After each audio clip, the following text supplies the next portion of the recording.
Hello, I'm John Horrigan. And as we annually celebrate St. Patrick's Day in Boston, we also celebrate Evacuation Day. Well, what's Evacuation Day?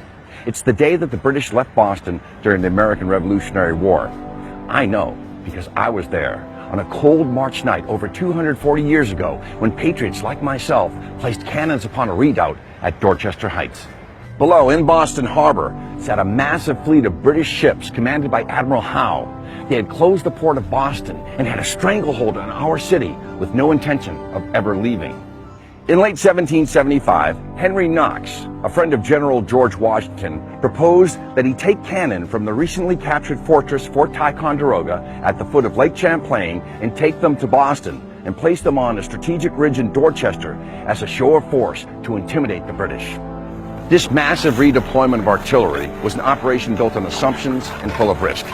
Henry, age 25, would ride out ahead of the cavalcade and ask villagers for supplies.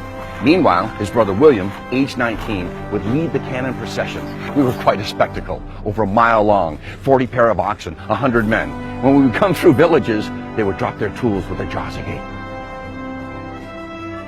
Well, after we got over the birch shears, the rest was easy.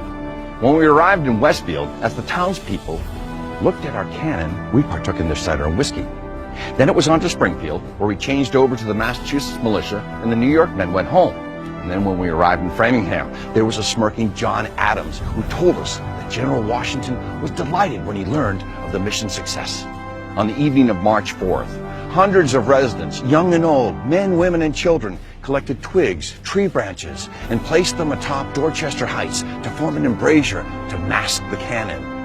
The next morning at dawn, when Admiral Howe saw them, he said, "Right, we're going to go up there and take them." And so, on the evening of March 6th, Admiral Howe loaded his men into longboats, preparing to attack Dorchester Heights in the morning. But overnight, a nor'easter struck, and he was foiled by New England weather. They called it a hurricane, which caused high sea swells and made his Marines ill.